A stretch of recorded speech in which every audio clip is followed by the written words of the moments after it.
एक बार एक अमीर व्यापारी एक बौद्ध भिक्षु के पास आता है और कहता है, भंते, पिछले कुछ समय से मैंने अनुभव किया है कि मेरे अंदर चिंता, क्रोध, लालच और घमंड जैसे मानवीय कुविचार बढ़ते जा रहे हैं। इस चिंता, क्रोध, लालच और घमंड की वजह से मैं अपने व्यापार में भी लगातार असफल होता जा रहा हूँ और मेरे प्रतिद्वंदी लगातार मेरे से आगे निकल रहे हैं और ये बात मुझे और भी गहरी चिंता की ओर घसीटे जा रही है। मैंने बहुत प्रयास किया, लेकिन मैं चिंता, क्रोध, घमंड और लालच करने की अपनी आदतों को छोड़ नहीं पा रहा हूँ। कृपया मुझे कोई ऐसा समाधान बताएं जिससे मैं अपनी इन बुरी आदतों से हमेशा के लिए छुटकारा पा सकूं। बौद्ध भिक्षु ने उस अमीर व्यापारी की बात पूरे ध्यान से सुनी और फिर कहा, उससे पहले कि मैं तुम्हें तुम्हारी समस्या का समाधान बताऊं, मैं तुम्हें एक कहानी सुनाना चाहता हूं। ध्यान से सुनना। एक सम्राट के पास 4 घोड़े थे। वो चारों घोड़े कद काठी से बहुत ही मजबूत और देखने में बहुत ही सुंदर थे। इसीलिए सम्राट उन चारों घोड़ों से बहुत ही प्रेम करता था। लेकिन सम्राट की समस्या ये थी कि वो चारों ही घोड़े बहुत ही उद्दंड थे। वो किसी भी प्रकार से घुड़सवारी के लिए प्रशिक्षित नहीं थे।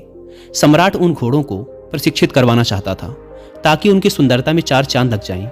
लेकिन सम्राट अब तक असफल रहा था, क्योंकि जो भी प्रशिक्षक उनकी पीठ पर बैठता वो उसे पीठ से गिराकर अपने पैरों से बुरी तरह घायल कर देते। और क्योंकि वो सम्राट के प्रिय घोड़े थे, इसलिए सम्राट का सख्त आदेश था कि कोई भी प्रशिक्षक उन घोड़ों को मार पीट कर प्रशिक्षित नहीं करेगा। इसीलिए अब तक सभी प्रशिक्षक असफल रहे थे। अब सम्राट ने अपने पूरे राज्य में यह घोषणा करवा दी कि जो भी व्यक्ति इन घोड़ों को बिना मारे पीटे इन्हें पूरी तरह से घुड़सवारी के लिए प्रशिक्षित कर देगा, उसे 10 लाख सोने के सिक्के दिए जाएंगे। घोषणा के कुछ ही दिनों बाद सम्राट के दरबार में एक युवा किसान आता है और सम्राट से कहता है, मैं आपके इन चारों घोड़ों को बिना कोई शारीरिक नुकसान पहुंचाए पूरी तरह से प्रशिक्षित कर सकता हूं, लेकिन इसके लिए मेरी कुछ शर्तें हैं। सम्राट ने कहा, क्या शर्तें हैं तुम्हारी? किसान ने कहा, मुझे इन घोड़ों को प्रशिक्षित करने के लिए 1 वर्ष का समय चाहिए और साथ ही इन घोड़ों की देखरेख व खिलाने पिलाने की सारी जिम्मेदारी मुझे दे दी जाए और मेरे रहने की व्यवस्था भी इन घोड़ों के साथ ही कर दी जाए। सम्राट ने कहा, ठीक है, तुम्हारी सारी शर्तें मान्य होंगी। तुम कल से इन घोड़ों को प्रशिक्षित कर सकते हो। अगले दिन सुबह होते ही वह किसान उन चारों घोड़ों को एक बड़े से बाड़े में ले जाकर खुला छोड़ देता है और खुद बाड़े के चारों तरफ दौड़ना शुरू कर देता है। थोड़ी देर तक दौड़ भाग करने के बाद वह उन घोड़ों को अपने हाथों से चारा खिलाता है, पानी पिलाता है और खुद भी भोजन करके उसी बाड़े में लेट जाता है। घोड़े अब भी उसी बाड़े के अंदर स्वतंत्र घूम रहे थे। कोई भी घोड़ा रस्सी से बंधा हुआ नहीं था। जैसे ही शाम होती है वह उठता है और फिर बाड़े के चारों तरफ भागना शुरू कर देता है। वह जब दौड़ता था तो घोड़े भी उससे डर कर इधर उधर भागते थे। जब रात हो गई तो वह घोड़ों को खिला पिलाकर रस्सी से बांध देता है और खुद भी उन्हीं के पास सो जाता है। सुबह होते ही वह किसान फिर उन घोड़ों को बाड़े में ले जाकर खुला छोड़ देता है और खुद बाड़े के चारों तरफ दौड़ने लगता है। घोड़े भी इधर उधर भागने लगते हैं। अब यही उसका रोज का नियम बन गया। वह किसान रोज दिन भर घोड़ों को खुला रखता, उन्हें नहलाता, खिलाता पिलाता, प्यार से पुचकारता, उनके साथ खेलता और फिर रात होती तो उन्हीं के साथ सो जाता। धीरे धीरे घोड़े भी उस किसान के साथ घुलने मिलने लगे। उन्हें लगा कि यह किसान उनका मित्र है, क्योंकि जब से यह किसान आया था घोड़े खुद को आजाद महसूस करने लगे थे। अब वे चारों ही घोड़े किसान को पसंद भी करने लगे थे। ऐसे ही करते करते लगभग 6 महीने का समय बीत गया। एक दिन सम्राट घोड़ों का प्रशिक्षण देखने आए। उन्होंने देखा कि किसान बाड़े में आगे आगे दौड़ रहा है और वो चारों घोड़े उसके पीछे पीछे दौड़ रहे हैं। सम्राट को उस किसान का प्रशिक्षण पसंद आया और वो वहां से चले गए। जब 1 वर्ष का समय पूरा हो गया तो सम्राट के पास संदेशा भेजा गया कि घोड़े पूरी तरह से प्रशिक्षित हो चुके हैं। सम्राट बड़े ही उत्साह के साथ उन घोड़ों को देखने आए। सम्राट के आते ही किसान ने एक एक कर सभी घोड़ों के ऊपर बैठकर उनकी लगाम पकड़कर सवारी करके सम्राट को दिखाई। सभी घोड़े बिना किसी उद्दंडता के पूरे अनुशासन के साथ किसान को अपनी पीठ पर बैठाकर तेज गति से भाग रहे थे। यह देखकर सम्राट के आश्चर्य का ठिकाना ना रहा। उसने किसान से पूछा, यह चमत्कार तुमने कैसे किया?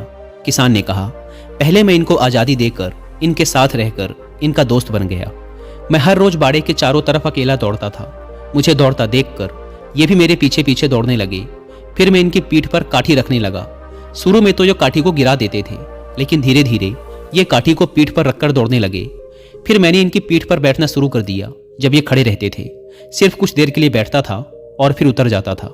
जब ये घोड़े मुझे अपनी पीठ पर बैठाने के आदी हो गए तो मैंने इनकी पीठ पर बैठकर इन्हें दौड़ाना शुरू कर दिया और धीरे धीरे ये इनकी आदत बन गई और अब नतीजा आपके सामने है। यह सब सुनकर सम्राट बहुत प्रसन्न हुआ।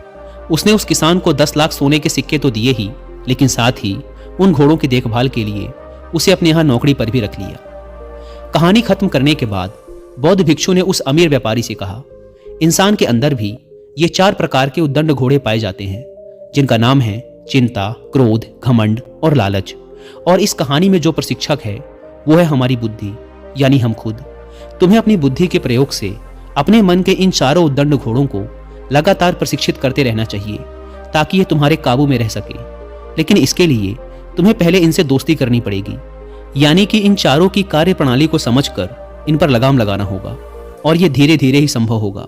तुम अचानक से इन्हें अपने बस में नहीं कर सकते। जैसे कि पहला उद्दंड घोड़ा चिंता। चिंता करने से समस्या और उलझती है, जबकि चिंतन करने से उसका समाधान निकलता है। ये बात अपनी बुद्धि के द्वारा तुम्हें अपने उद्दंड मन को समझाने का प्रयास करना चाहिए। तुम्हें अपनी सकारात्मक सोच के साथ चिंता करने में नहीं, बल्कि समस्या का समाधान खोजने में अपना समय लगाना चाहिए। दूसरा उद्दंड घोड़ा क्रोध। क्रोध करने से किसी दूसरे का नुकसान हो या ना हो, लेकिन स्वयं का नुकसान जरूर होता है। पर कुछ जगहों पर क्रोध करना भी जरूरी होता है, जैसे जब कोई बेवजह ही हमें नुकसान पहुंचा रहा हो, या फिर किसी कमजोर या बेसहारा को अकारण ही डरा धमका या मार पीट रहा हो। लेकिन कब, कहां और कितना क्रोध करना है, कब करना है, कब इसे नियंत्रित रखना है और कैसे नियंत्रित रखना है, यही सारी बातें अपनी बुद्धि से धीरे धीरे इस क्रोध नामक बेलगाम घोड़े को सिखानी चाहिए। तीसरी चीज घमंड। घमंड और आत्मविश्वास के बीच एक बहुत ही पतली सी लकीर होती है। इसे सिर्फ मैं ही कर सकता हूं, ये घमंड है। इसे मैं भी कर सकता हूं, ये आत्मविश्वास है। तो घमंड और आत्मविश्वास के इस अंतर को अपनी बुद्धि के द्वारा अपने मन को समझाना चाहिए। और अगर किसी को अपने धन, ताकत और सुंदरता का घमंड है, तो उसे अपनी बुद्धि के द्वारा अपने घमंड नामक घोड़े को यह समझाना चाहिए कि मुझसे पहले बहुत से लोग हुए जो मुझसे भी कई गुना ज्यादा सुंदर, बुद्धिमान, ताकतवर और धनवान थे, लेकिन आज वो सभी मिट्टी में मिल चुके हैं। यह सब स्थायी नहीं है, यह सब हमेशा नहीं रहने वाला। इस बात को अपनी बुद्धि के द्वारा हमें अपने घमंड के घोड़े को समझाना चाहिए। और चौथा कुविचार लालच। लालच ज्ञान का हो तो अच्छा है, लेकिन अगर लालच अज्ञानता का हो तो बुरा है। लालच ज्ञान से, बुद्धि से, अपनी मेहनत और ईमानदारी से धन कमाने का हो तो अच्छा है, लेकिन अगर लालच चालाकी से, धोखे से, जल्दी से और गलत तरीके से धन कमाने का हो तो बुरा है। यही फर्क अपने इस चौथे घोड़े को यानी लालच को अपनी बुद्धि के द्वारा समझाना चाहिए। अंत में बौद्ध भिक्षु ने व्यापारी से कहा, मेरी इन सारी बातों का अर्थ केवल इतना है कि अगर तुम अपने अंदर की बुराइयों को खत्म करना चाहते हो तो तुम उन्हें समझकर धीरे धीरे अपनी बुद्धि के द्वारा उनसे छुटकारा पा सकते हो। इसके बाद बौद्ध भिक्षु ने अपनी आंखें बंद कर ली और वह अमीर व्यापारी उनको प्रणाम कर वहां से चला गया।